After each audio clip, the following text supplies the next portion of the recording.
दोस्तों नमस्कार, स्वागत है आप सभी का। एक बार फिर से चले जानते हैं बिहार की ताजा खबरों को लेकर। उससे पहले अगर आपने अभी तक इस चैनल को सब्सक्राइब नहीं किया तो सब्सक्राइब कर ले, जिससे कि आपको बिहार की ताजा खबर रोजाना मिलती रहे।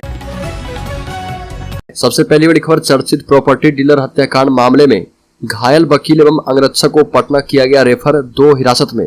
अधिवक्ता संघ ने की परिवार को सुरक्षा देने की मांग।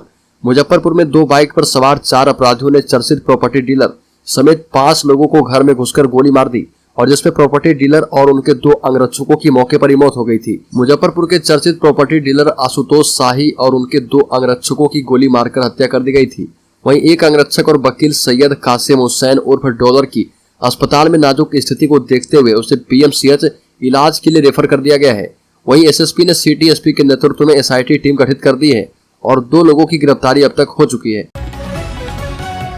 बड़ी खबर, बिहार में शिक्षा स्तर को सुधारने में जुट चुका है विभाग। डिग्री कॉलेजों के 715 टीचर्स और स्कूल के 238 टीचर्स का कटेगा 1 दिन का वेतन। बिहार में शिक्षा की स्थिति सुधारने के लिए शिक्षा विभाग प्रतिदिन स्कूल कॉलेज का निरीक्षण कर रही है, और इसी क्रम में 20 जुलाई को बिहार के विभिन्न विश्वविद्यालयों के अंदर आने वाली डिग्री कॉलेजों में कई टीचर्स अनुपस्थित पाए गए। इस निरीक्षण के दौरान विश्वविद्यालय के तहत आने वाले डिग्री कॉलेजों के 787 टीचर्स और 944 नॉन टीचिंग स्टाफ गैर मौजूद रहे। इस वजह से शिक्षा विभाग के द्वारा ऐसे कर्मचारियों का 1 दिन का वेतन काटा गया। शिक्षा विभाग ने इस संबंध में विश्वविद्यालय को आदेश जारी कर कहा कि जो भी स्टाफ बिना कारण अनुपस्थित रहे उनका 1 दिन का वेतन काट लिया जाए। बड़ी खबर, घोड़े पर सवार होकर खुद ही पेट्रोलिंग करेंगे एसएसपी। मुहर्रम के दौरान अरसे बाद घोड़े पर सवार दिखेंगे। संवेदनशील एवं अति संवेदनशील इलाके में होगी पेट्रोलिंग। पर्व त्योहार के मौके पर सौहार्द बिगाड़ने वाले उपद्रवी होशियार हो जाएं। पर्व त्योहार के मौके पर माहौल खराब करने वालों को गया पुलिस पूरी तरह से सबक सिखाने की मूड में आ गई है। वह सौहार्द के मसले पर तनिक भी अपने स्टैंड से पीछे हटने वाले नहीं है, क्योंकि जिले में अरसे बाद कोई एसएसपी एवं उनके मातहत मुहर्रम के मौके पर घोड़े पर सवार होकर शहर से लेकर गांव के कस्बे तक निगरानी करेंगे। एसएसपी आशीष भारती ने बिहार पुलिस अश्व दल की मांग की है। यह कदम एसएसपी ने शांति व्यवस्था पटरी पर बनाए रखने के लिए उठाया है। बड़ी खबर, हिंदुस्तानी आवाम मोर्चा के सुप्रीमो और बिहार के पूर्व मुख्यमंत्री जीतन राम मांझी किशनगंज पहुंचे और मीडिया से बातचीत में कहा कि शेरशाहवादी समुदाय के लोग आदिवासियों की जमीन पर कब्जा करते हैं। मांझी बिहार विधानसभा अनुसूचित जाति जनजाति संबंधित समिति के सदस्य के तौर पर किशनगंज का पहला दौरा कर रहे हैं। मांझी ने कहा कि शेरशाहवादी मुस्लिम समुदाय के लोग यहाँ पर बाहर से आए हुए हैं, और जिस जमीन पर शेड्यूल कास्ट का कब्जा होना चाहिए उस पर वो लोग कब्जा बनाकर रखे हुए हैं, खासकर बॉर्डरिंग इलाके में। ये भी कहा कि समिति के सदस्य 2 भागों में बंटकर पूरे राज्य का दौरा कर रहे। समिति का एक भाग पूर्वी चंपारण, पश्चिमी चंपारण, सारण, वैशाली और गोपालगंज के दौरे पर है। इस समिति ने किशनगंज के जिलाधिकारी, पुलिस अधीक्षक और विभिन्न विभाग के पदाधिकारियों से मुलाकात कर राज्य में SC/ST समुदाय के लिए चल रही योजनाओं से संबंधित जानकारी ली है। बड़ी खबर, बिहार में मंत्रिमंडल विस्तार की खबर फर्जी निकली। कांग्रेस नेताओं के नीतीश से कोई बात तक नहीं हुई। मीडिया ने शपथ ग्रहण का डेट तक बता दिया। पिछले 17 जुलाई को बिहार के मुख्यमंत्री नीतीश कुमार ने लालू यादव के घर जाकर उनसे मुलाकात की थी, और मीडिया का एक धड़ा बिहार में मंत्रिमंडल का विस्तार करने को लेकर खबर चला रहा था, और नीतीश कुमार इसी पर चर्चा करने के लिए लालू यादव के आवास पहुंचे थे।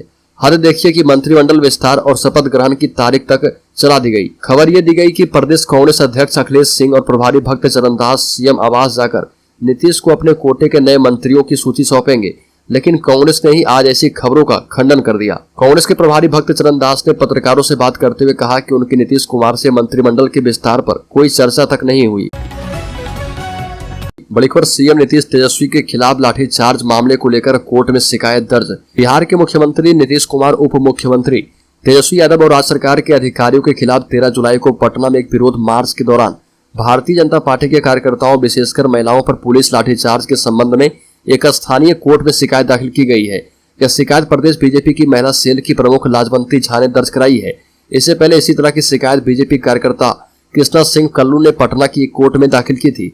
लाजवंती झा ने पत्रकारों से कहा कि 13 जून को बीजेपी कार्यकर्ताओं, विशेषकर महिलाओं पर पुलिस लाठीचार्ज बर्बरता पूर्वक किया गया, और यह मुख्यमंत्री, उप मुख्यमंत्री और जिला प्रशासन और पुलिस के अन्य वरिष्ठ अधिकारियों के निर्देश पर किया गया था। बड़ी खबर, आरएलजेडी प्रमुख उपेंद्र कुशवाहा को लेकर सीएम नीतीश कुमार के दिए गए बयान के बाद जेडीयू में वापसी को लेकर कुशवाहा की चर्चा तेज हो गई है। नीतीश कुमार उपेंद्र कुशवाहा के बिना नाम लिए कहा था कि जो लोग मेरे पीछे पड़कर जनता दल से हट गए, देखिए वो लोग आज कहाँ हैं। नीतीश कुमार ने कहा कि फिर से वो लोग आना चाहते हैं तो मैंने ना कह दिया है। वहीं इस बयान पर उपेंद्र कुशवाहा ने ट्वीट करके नीतीश कुमार पर निशाना साधा। और कहा कि नीतीश कुमार का दिमाग ठीक नहीं है, सबसे ज्यादा अंड-बंड खुद वो बोलते हैं। उपेंद्र कुशवाहा ने कहा कि वो एक बार फिर से इधर से उधर के जुगाड़ में है। नीतीश कुमार को लगता था कि लालू यादव को बेवकूफ बना देंगे। बड़ी खबर, आशा कार्यकर्ता संघ ने विधायक का घेर लिया आवास। अपनी 9 सूत्रीय मांगों को लेकर जारी अनिश्चितकालीन हड़ताल के 11वें दिन बिहार राज्य आशा कार्यकर्ता संघ और बिहार राज्य आशा फैसिलिटेटर संघ की कार्यकर्ताओं ने फरबिसनगंज भाजपा विधायक विद्यासागर केसरी उर्फ मंचन केसरी के आवास पहुंचकर उनका घेराव कर जमकर नारेबाजी की। और इस मौके पर आशा संघ की अध्यक्ष ममता देवी की अगुवाई में आशा एवं आशा फैसिलिटेटर की कार्यकर्ताओं ने विधायक श्री केसरी को ज्ञापन सौंपकर सरकार पर दबाव बनाने की मांग की। विधायक ने आंदोलनकारी आशा कार्यकर्ताओं से कहा कि उनकी मांग सही है। बड़ी खबर, प्रॉपर्टी डीलर आशुतोष शाही हत्याकांड मामले में मुजफ्फरपुर पुलिस की बड़ी कार्रवाई। पूछताछ के लिए 2 संदिग्धों को उठाया है। प्रॉपर्टी डीलर आशुतोष शाही हत्याकांड मामले में मुजफ्फरपुर पुलिस ने आरोपियों की गिरफ्तारी के लिए अभियान चलाकर रखा है। मुजफ्फरपुर एसएसपी राकेश कुमार के निर्देश पर 6 विशेष टीम का गठन किया गया है, जो आरोपियों की गिरफ्तारी के लिए ताबड़तोड़ छापेमारी कर रही है। इस बीच एसएसपी राकेश कुमार के द्वारा गठित विशेष टीम ने संदेह के आधार पर मुजफ्फरपुर के 2 प्रॉपर्टी डीलर को उठाया है, जिससे पूछताछ कर मामले की गुत्थी सुलझाने में लगी है। मुजफ्फरपुर में बाइक पर सवार 4 बेखौफ अपराधियों ने ताबड़तोड़ गोलीबारी की थी। इसमें मुजफ्फरपुर के जाने माने प्रॉपर्टी डीलर आशुतोष शाही और उनके 2 बॉडीगार्ड की मौत हो चुकी है, जबकि एक अन्य बॉडीगार्ड और एक वकील का पीएमसीएच में इलाज चल रहा। बड़ी खबर, केंद्रीय मंत्री पशुपति कुमार पारस ने चिराग पासवान को चुनौती देते हुए कहा कि दुनिया की कोई ताकत मुझे हाजीपुर से चुनाव लड़ने से नहीं रोक सकती है। पशुपति कुमार पारस ने अपने भतीजे चिराग पासवान के दावे को खारिज कर दिया और कहा कि वो अपने पिता दिवंगत रामविलास पासवान के सीट से चुनाव नहीं लड़ पाएंगे। पारस ने यहाँ पर अपनी राष्ट्रीय लोक जनशक्ति पार्टी के मुख्यालय में संवाददाता सम्मेलन में कहा कि उन्हें विश्वास है कि बीजेपी के नेतृत्व वाला एनडीए इस सीट पर उनके दावे का समर्थन करेगा। पारस ने कहा कि मैं एनडीए का हिस्सा हूं और इसमें कोई संदेह नहीं है। चिराग भले ही दिल्ली में एनडीए की बैठक में शामिल हुए हों, लेकिन उन्हें संसद के अंदर हुई गठबंधन के सांसदों की बैठक के लिए आमंत्रित नहीं किया गया था। बड़ी खबर, बीजेपी प्रदेश अध्यक्ष सम्राट चौधरी सिवान का दौरा करने पहुंचे, जहां पर उन्होंने टाउन हॉल में आयोजित सम्मान समारोह शिरकत की। इस दौरान मौजूद जिला पदाधिकारियों, कार्यकर्ताओं और आम लोगों को संबोधित किया। पत्रकारों से बातचीत करते हुए कहा कि जिस तरह से बिहार में भारतीय जनता पार्टी की तरफ लोगों का रुझान बढ़ रहा, उससे मुझे पूर्ण विश्वास है कि आगामी चुनाव में हमें जनता का अपार समर्थन मिलेगा। साथ ही कहा कि जिस तरह का जनमत दिख रहा है, उससे स्पष्ट दिखता है कि नीतीश कुमार को बिहार एक दिन भी बर्दाश्त करने को तैयार नहीं है। जो जनभावना दिखाई पड़ रही है, उससे साफ झलक रहा कि 2024 में प्रधानमंत्री मोदी की अगुवाई में बीजेपी सभी 40 लोकसभा सीट पर जीत हासिल करेगी। बड़ी खबर, जातीय जनगणना को लेकर बिहार सरकार को सुप्रीम कोर्ट का झटका। जातीय जनगणना को लेकर बिहार सरकार को सुप्रीम कोर्ट झटका दे चुका है। सुप्रीम कोर्ट ने जाति आधारित सर्वे को लेकर बिहार सरकार की याचिका का निपटारा कर दिया है। सुप्रीम कोर्ट ने बिहार में चल रहे जाति आधारित सर्वे पर अंतरिम रोक के पटना उच्च न्यायालय के 4 मई के आदेश के खिलाफ बिहार सरकार की इस याचिका को निरर्थक बता दिया है। न्यायमूर्ति बीआर की पीठ गवाई और न्यायमूर्ति प्रशांत कुमार मिश्रा ने उच्च न्यायालय के अंतरिम आदेश के खिलाफ बिहार सरकार के द्वारा दायर याचिका पर आदेश पारित किया है। जाति आधारित सर्वे को लेकर पहले ही पटना उच्च न्यायालय में सुनवाई चल रही थी। इस पर कोर्ट ने सुनवाई पूरी कर ली है और फैसला सुरक्षित रख लिया है। बड़ी खबर, भोजपुरी एक्टर खेसारी लाल यादव की बढ़ी मुश्किलें, कोर्ट ने जारी कर दिया है गैर जमानती वारंट। छपरा कोर्ट के न्यायिक दंडाधिकारी प्रथम श्रेणी प्रियांशु शर्मा ने भोजपुरी गायक एवं अभिनेता शत्रुघ्न कुमार उर्फ खेसारी लाल यादव के खिलाफ गैर जमानती वारंट जारी करने का आदेश दिया है। खेसारी लाल के बंद पत्र को निरस्त करते हुए गैर जमानती अधिपत्र जारी करने का भी आदेश जारी किया गया है। पूर्व में गायक ने जमानत कराई थी, लेकिन पिछली कई तारीखों से वह न्यायालय में उपस्थित नहीं हो रहे थे। मालूम हो कि रसूलपुर थाना क्षेत्र के असहनी ग्राम निवासी मृत्युंजय नाथ पांडे ने रसूलपुर थाने में 16 अगस्त 2019 को प्राथमिकी दर्ज कराई थी। इसमें कहा गया था कि जमीन बेचने के लिए खेसारी लाल की पत्नी चंदा देवी से 22,07,000 रुपए में बात हुई थी, जिसके बाद 4 जून 2019 को रजिस्ट्री भी की गई। मृत्युंजय पांडे ने बताया कि रुपए के एवज में शत्रुघ्न कुमार ने 18 लाख रुपए का चेक दिया था, जो कि उन्होंने 20 जून 2019 को अपने खाते में जमा करा दिया। चेक 24 जून को वापस आ गया, पुनः 27 जून को जमा किया तो चेक बाउंस हो गया। इस मामले में कहा जा रहा कि शत्रुघ्न कुमार उर्फ खेसारी लाल यादव की किसी भी वक्त गिरफ्तारी हो सकती है, उन्हें जेल भी जाना पड़ सकता है।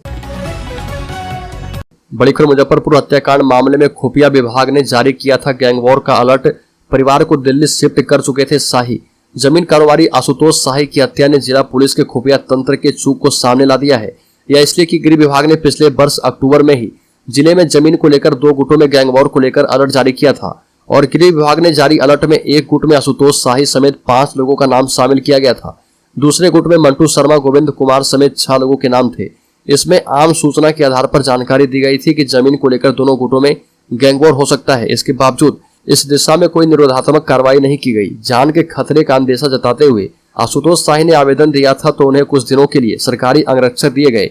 बाद में इसे हटा लिया गया था। बाद में उन्होंने निजी अंगरक्षक रख लिए थे। बताया यह भी जाता है कि जमीन कारोबारी आशुतोष शाही ने पत्नी और 3 बेटियों को करीब 5 साल पहले ही दिल्ली में शिफ्ट कर दिया था और खुद भी अक्सर आते जाते थे। दिल्ली शिफ्ट होने की तैयारी कर रहे थे, इसी बीच उनकी हत्या हो गई।